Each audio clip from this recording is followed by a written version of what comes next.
सरस्वती जी का एक नाम शारदा है। क्या नाम है? जम के बोलिए जरा। शारदा। ये शारदा नाम कहां से पड़ गया?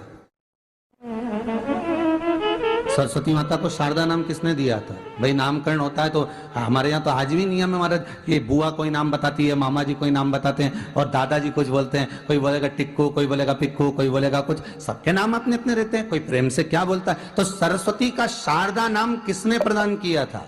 माता सरस्वती को शारदा संबोधन किसने दिया था?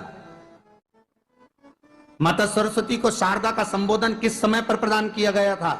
जिस समय पर शंकर और पार्वती भ्रमण पर निकल रहे थे और भगवान ब्रह्मदेव सरस्वती को ढूंढ रहे थे, और माता सरस्वती को ढूंढते हुए ब्रह्मा जब भगवान शंकर की साक्षी में पहुंचे हैं, तब भगवान शंकर से ब्रह्मदेव ने कहा, आप कहीं सरस्वती को देखें तो मुझे भेजिएगा, मेरे पास में भेजिएगा। शंकर भगवान ने उसी समय पार्वती से कहा, पार्वती, जैसे एक स्त्री जो पतिव्रता धर्म का पालन करने वाली है, एक नारी पतिव्रता धर्म का पालन करने वाली होती है, पति को परमेश्वर मानने वाली होती है, पति के चरणों का रसतत्व ग्रहण करने वाली होती है, तो वो पर पुरुष का स्मरण नहीं करती। उसी तरह एक पति जो अपनी अर्धांगिनी के साथ में रहे और अर्धांगिनी के साथ चले, तो पर नारी का स्मरण नहीं होना चाहिए। तो एक काम करो पार्वती, तुम उस सरस्वती को बुलाना प्रारंभ करो।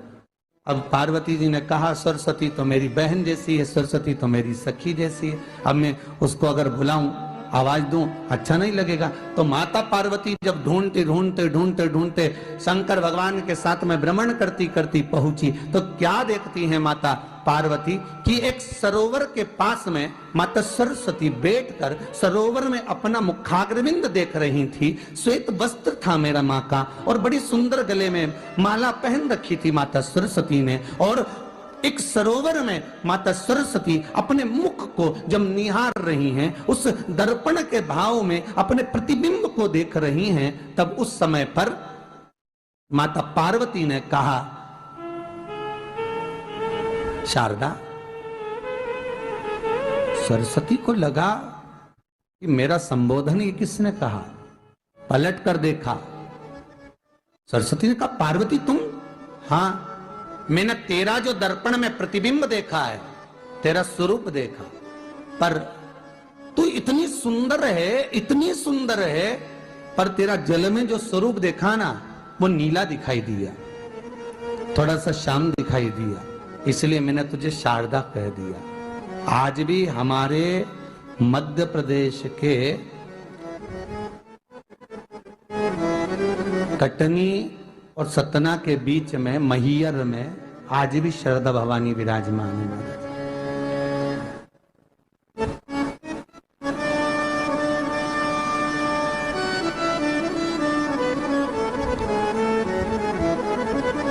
धार जिले में जाएंगे तो बाग क्षेत्र में मां बागेश्वरी, मां शारदा आज भी विराजमान। कहा, सरस्वती जी पूछी, पार्वती तुमने मेरे को शारदा क्यों कहा? क्योंकि तेरा जो प्रतिबिंब था वो श्याम नजर आ रहा था मुझे।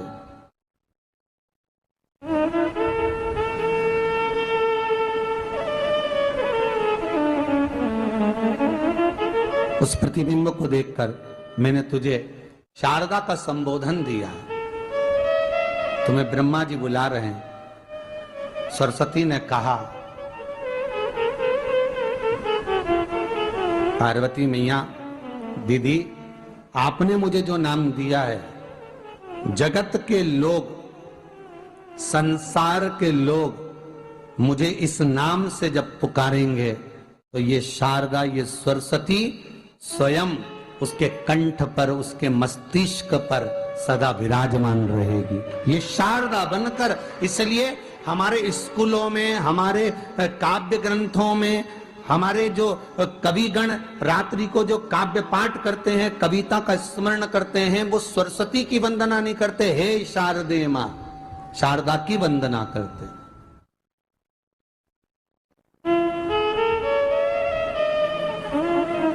कभी आपसे कोई पूछ ले कि शारदा नाम पार्वती सरस्वती का कब पड़ा, तो आप बता सकते हैं कि ये माता शारदा नाम कोई सहज नहीं है। माँ ढूंढने के लिए जब निकली ब्रह्मदेव के कहने पर भगवान शिव के साथ भ्रमण करती, नाम का उच्चारण कोई सहज नहीं होता। कोई देखता होगा, दादाजी ने अगर किसी का नाम कुछ रखा है तो कुछ सोच के रखा होगा, पिताजी ने अगर कुछ रखा है तो उसके मन में कुछ आया होगा तो रखा होगा, मम्मी ने अगर कोई नाम रखा है तो उसने कोई विचार कर कर रखा होगा। कोई नाम अगर किसी का रखा जाता है तो उसके अनुकूल रखा जाता है कि हो सकता है कि वो नाम की क्या उसके मन में चल रहा होगा।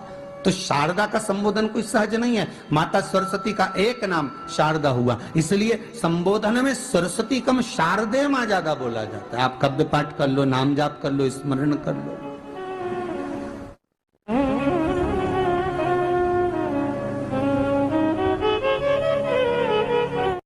हम बच्चों से कहना चाहेंगे, छोटे छोटे बच्चों से, आप माता सरस्वती की आराधना करा करो। मेरे बच्चों से निवेदन है, कभी जिंदगी में अगर मौका मिल जाए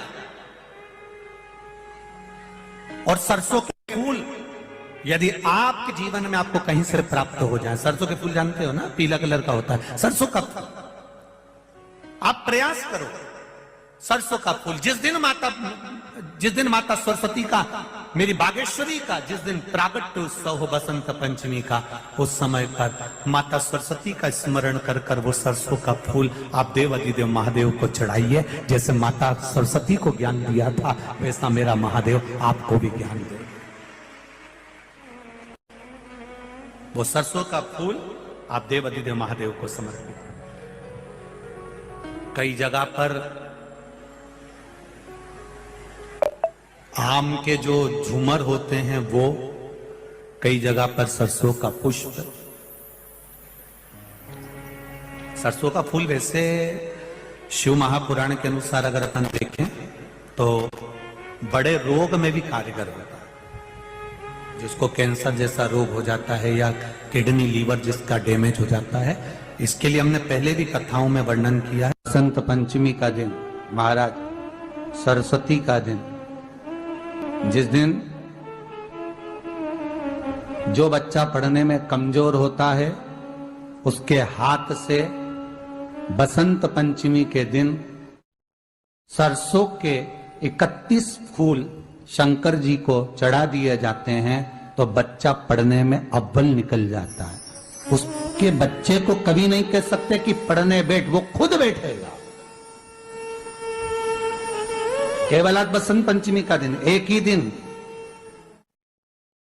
दिन चढ़ता है। और बाकी के सरसों के फूल आपको मालूम है कि रोग मुक्ति के लिए तो होते ही हैं। ये तो आपको पहले भी वर्णन किया महाराज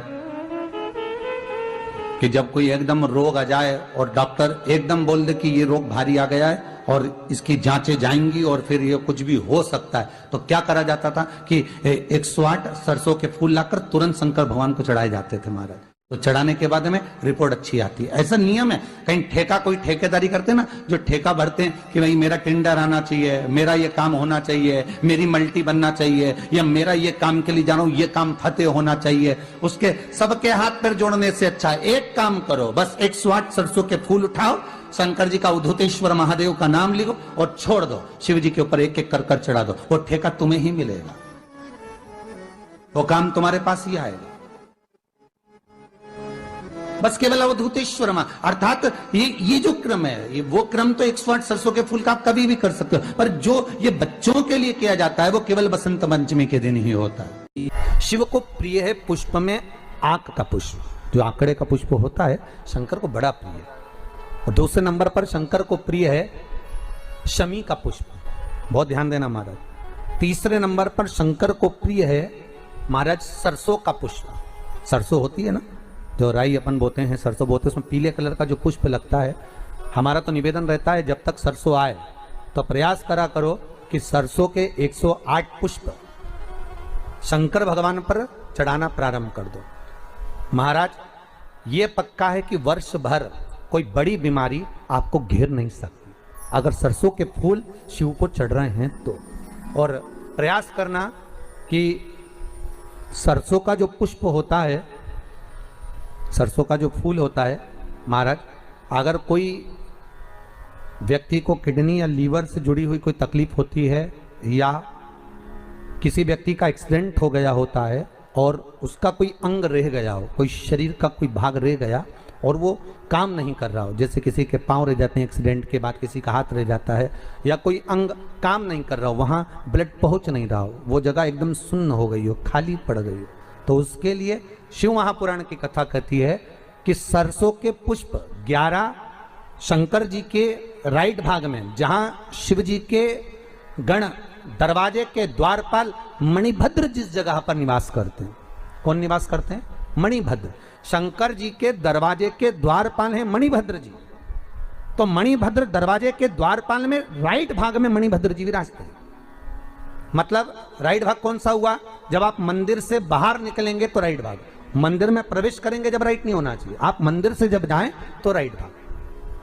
मतलब आप मंदिर से राइट से जाएंगे तो शंकर जी का भी राइट हो जाएगा, क्योंकि शिव जी ऐसे बैठे हैं तो शंकर जी का भी राइट हो गया, देवता उनका भी राइट हो गया, तो राइट भाग सीधा हाथ मणिभद्र जी का स्थान।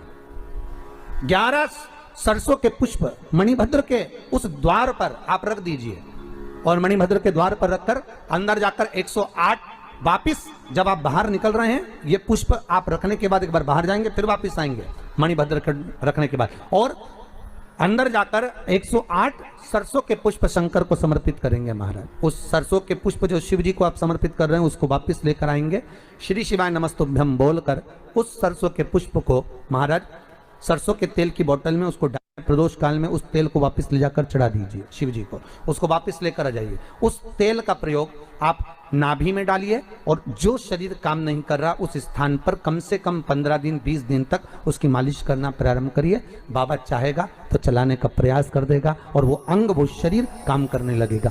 मणिभद्र का स्मरण, श्री शिवाय नमस्तुभ्यम, सब बोलिए एक बार जमकर, श्री, अरे पहले बोल दिया, हमारे साथ तो बोलो, श्री शिवाय नमस्तुभ्यम। भगवान शिव के मंत्र का स्मरण कर कर करते सरसों का जो पुष्प है उसमें आनंद की अनुभूति है, आनंद के लिए